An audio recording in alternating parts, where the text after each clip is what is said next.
Expressions and equations. One of the wonderful things of mathematics. Gonna get straight into it. Expressions, that's defined as mathematical phrase that's made up of numbers, operation signs, and sometimes variables. Here are some examples. As you can see, here goes the operation signs. Here you have a variable, you got parentheses. This is an expression. Over here you have an equation, which is a mathematical sentence with two expressions that are equal. Something to note, but the difference is in an expression, you do not necessarily have an equal sign. Okay, in equations, you have an equal sign, all right, because this side, all right, it's telling you that it equals to the opposite side. So that's something very, and this should be 48. Let me correct that so you guys can see. Right here it says 12 times 4. That should be 48. Okay. All right. So with that being said, we know the definitions and we know the difference. Mainly is one has an equal sign, one doesn't. This side equals to this side. This one is just an expression. It's just showing you what it wants to display. What does it want to tell you? So let's go over here to the expressions. If I wanted you to write, let's say, 3 different ways of writing the expression 12. Well, I know one way that I can write it is 24 divided by 2, right? Another way that I can do it is I can say 6 times 2. That's an expression of the number 12. That is an expression of the number 12. Another way I could write is I can say 6 plus 6. I used 3 different signs and I was able to give you 3 expressions. Let's go to the number 21. Let me start down here. One I think I can use is 3 times 7, right? That's a good one. And then I can also say 11 plus 10, right? That's a good one. And let's just use a subtraction one. And let's go with, I don't know, something simple, 21 minus 0. All right, so these are 3 expressions of the number 21. The number 15, I can go 3 times 5. And I'm sure you can think of many expressions as I'm going along. Let's say I can use 45 divided by 3, right? That's an expression of the number 15. And let's think about one more. We can probably use 10 plus 5. Let's make it simple. So here we have 3 expressions of the number 15. Now over here with equations, we have the wonderful, which I love to see them. These have to do with our properties. Now, what property does this first one kind of look like? If you look at these numbers, well, this would be the distributive property, okay? This is the distributive property. Now, I'm not gonna write out that entire word, but I'm just gonna put so distributive property. Because why? I am distributing the 4. I'm distributing a number. What about this next one? What does that one look like? Well, that is most definitely commutative property. This is commutative property of addition.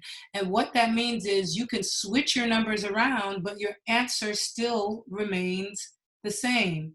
All right, so it doesn't matter. You switch it around and it is still the same. All I did was switch places. And this one right here, oh, I love this one. This one is called the associative property, and it is multiplication. So this is, let me give this full, let's stop there. Associative property of multiplication. And the reason why we call this, here's a way that you can remember it's who's associating with who. What number is hanging out with which number? Over here, the 7 and the 4 are kind of besties and the 2 is all by itself. But over here, the 7 must have wandered off because all of a sudden the 4 and the 2 became best friends or associates. So associative property, your numbers stay the same. all right? Your numbers stay the same. They're in the same order, but who they are hanging out with is what changes. So hanging out or associating with begins to change. And this last one is an example of distributive property. Again, what is the number that's being distributed? The number 24, okay? This is distributive property.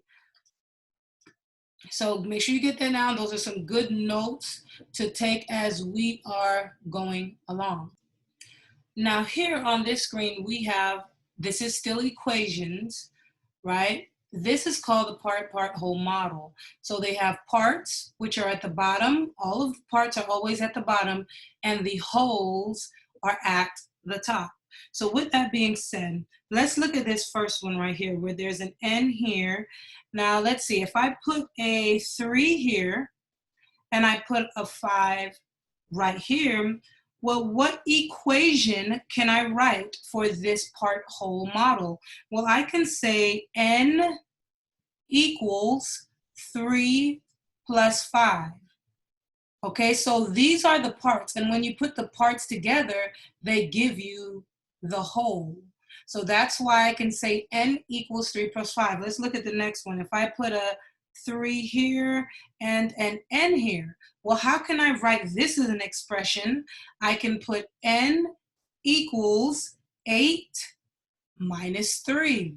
Why? Because 8 is the whole. That's what I'm taking from. And 3 is a part. So I can just take a part from the whole to find the other part. Now let's look at this second to last one. And what if I put a 2, a 2, a 2, and a 2? Now this one gets mixed up often because it kind of looks a little funky. But how could I write this one? I can write n equals 4 times 2, because each one of these parts represents a set. So how many sets do I have? I have 4 sets. And for the last one, what if I were to do the opposite and I put all n's in the parts that are part? Again, and do you see how I'm always starting with n equals? All right, so n equals, what about, let's use the number they gave us. They gave us the whole, and we can divide it into the amount of sets that there are. There are 4 sets. So n equals 8 divided by 4. That is how you write expressions. So that was pretty easy, right?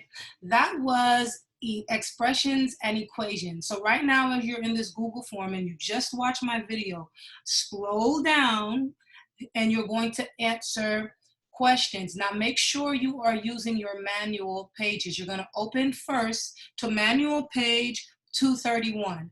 When you open to 231, I want you to answer the questions numbers 5 through 13, which are labeled right under this video. And you're going to do 29 through 31. That's for page 231.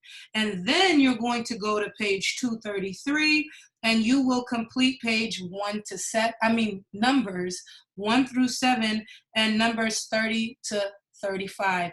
Just open your manual, and you're just gonna select the answers right here on the screen. You don't have to write any questions. All you have to do is select the right choice. Good luck. I hope you paid attention. Again, this is chapter 10, and chapter 10 is equations. It's the shortest chapter we have and the easiest chapter to complete. Guys, hurry up and finish this Google form so I can get it graded. Thank you. And if you haven't figured it out by now, this is a quiz grade, all right? This is a quiz grade. This is all we're doing for chapter 10.